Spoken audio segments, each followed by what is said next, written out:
Հա, ու փաստորեցի Աշոտից սկսած բոլոր Բագրատունի թագավորները իրենց համար մայրաքաղաք են հիմնում, հա, կարելի է այդպես ասել։ Հիմա մայրաքաղաքը Արդյոք մայրաքաղաք կարող են կոչել, դա նստավայր ուղղակի։ Առաջին երկուսը նույնիսկ առաջին երեքը քաղաքել չէին։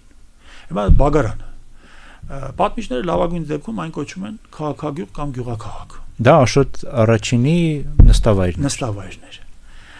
Քաղաքագյուղ կամ գյուղաքաղաք կնշանակի հետևյալը. գյուղից անցում է կատարվում քաղաքի, զարգանում է տնտեսությունը, գյուղը դառնում է քաղաք, բայց դեռ չի դառել։ Քաղաքում արկա են գյուղատնտեսության հիմնական ճյուղերը, դրա համար սա դեռ գյուղաքաղաք է։ Այսինքն, եւ ասեմ դες Բագարանը այդպես էլ քաղաքի չվերածվեց։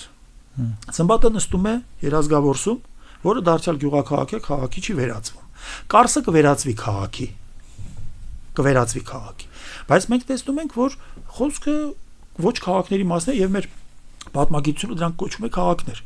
Փորձենք հասկանալ ինչի մասն է խոսքը։ Սրանք ֆեոդալական տիրույթներն էին տվյալ անձի, ով այդ պահին գահակալում էր։ Գործնականում ամեն մեկ իր ֆեոդալական տիրույթը դարձնում էր իրեն նստոց։ Պետության քաղաքական կենտրոն, որը մենք պայմանականորեն կոչում ենք մայրաքաղաք,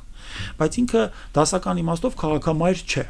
Ոչ ամենամեծ քաղաքն է, ոչ ամենավաճառաշահ քաղաքն է, ոչ ամենակարևոր քաղաքն է, միգուցե ամենալավ պաշտպանվածն է, հա։ Ոչ էլ ամենալավ պաշտպանվածը։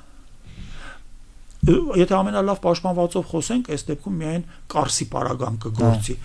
Անին էլ կգործի, բայց Երազգավորսն ու Բագարանը այդպիսի ուժեղ ամրություններով աչքի չեն ընկել։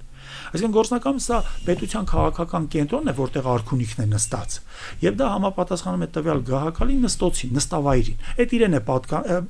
տիրույթին։ Այդ իրեն է պատկանում, դարձնում է իրեն նստոց, եւ դրա համար էլ ինչ է ասում Անանյա Մոկացի ժամանակակից հեղինակը, հայոց արևելից կողմից մի վանական են ուղարկում, ասում է նա եկյալ, ասում է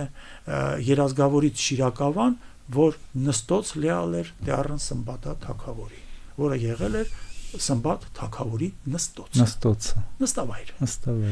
Մենք հիմա ասում ենք մայրաքաղաք, բայց պետք է հասկանանք, որ մայրաքաղաքը մի քանի հատկանիշ պետք է բավարարի։ Նրանք միշտադարում երբ որ ասում էին մայրաքաղաք, նկատի ունեն մյուսներից ավելի մեծ քաղաք լինելը։ Այո։ Եվ սովորաբար բնական էր, որովհետև ամբողջ այդտեղ կենտրոն էր, գտնվում էր ամբողջ վարչական ապարատը, որին պետք է կերակրեր, որի շուրջ տնտեսություն էր ձևավորվում եւ Կարսը այն պահին, երբ որ Սմբատ առաջինը պետք է նստի գահին, մոտավորապես 891 թվականն է, այդ պահին Կարսը արդեն արվարձաններ ուներ, ակնհայտորեն դառնում է բերդաքաղաք։ Ակնհայտորեն, բայց այն մյուս երկուսի մասով չկա։ Կդառնա քաղաք, կլինի քաղաք։ Անին այն պահին, երբ որ հռչակվեց, այսպես ասենք, մայրաքաղաք, եթե նայեք իր տարածքով, այսինքն Աշոտաշեն Փարիսներից ծավալը կտեսնեք, որ բավական փոքր տարածք է զբաղեցրել։ Բայց գործնականում պետք է հասկանանք, որ մայրաքաղաք ասելով ուղղակի նկատի ունենք երկրի քաղաքական կենտրոնը։ Կենտրոն, հասկանալի է։